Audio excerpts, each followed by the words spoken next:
sa inventory po ng Pilipinas, we are steady pa naman, steady yung update natin.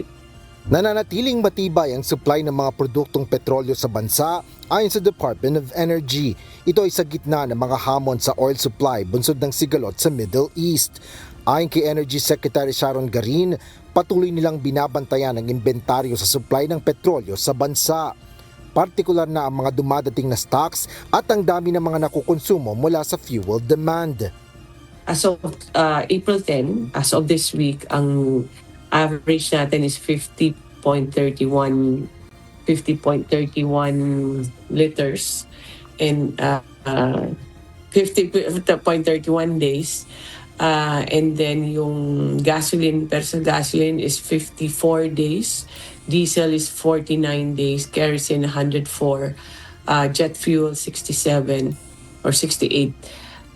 Fuel oil at 46 and LPG at 36. So, mababa yung LPG, pero LPG has incoming order this week, naka-order ng PNOC.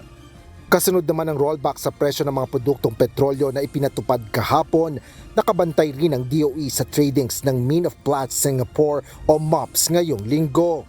Paliwanag ni DOE Undersecretary Sandy Sales, nakakakita sila ng bahagyang pagbaba ng presyo ng petroleum products sa nagdaang 2 araw.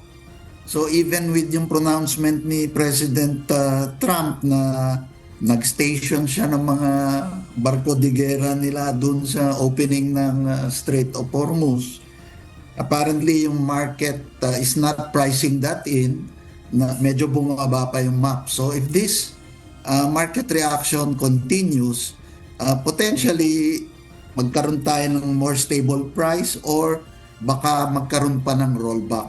But of course, this is only 2 days pa lang for this week, no? So minomonitor natin.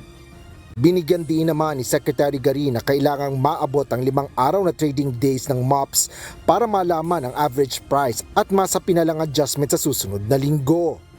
What's happening kasi kung anong nangyayari doon, it reflects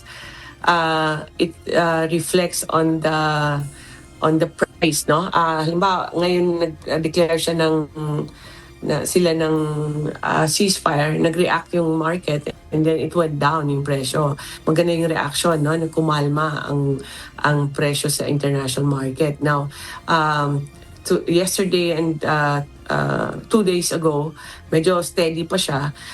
Hopefully they don't do anything very drastic or very violent. Sa kabila ng pabago-bagong presyo ng petrolyo, kumpiyansa pa rin ang DOE na hindi ito makaapekto sa serbisyo ng kuryente, lalo pa ngayong tag-init. Ang isa ko lang na sinisigurado is there will be no power interruptions because of the diesel price.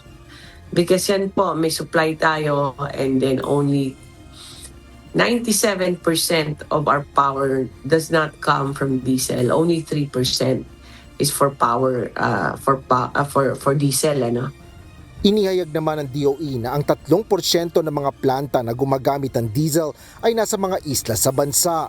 Ito anya ang pinakabinabantayan ng kagawaran, kabilang na ang epekto dito ng mataas na presyo ng krudo sa merkado. Asher Cadapan Jr., UNTV News and Rescue. Diyos ang aming sandigan, serbisyo publiko ang aming pinahahalagahan.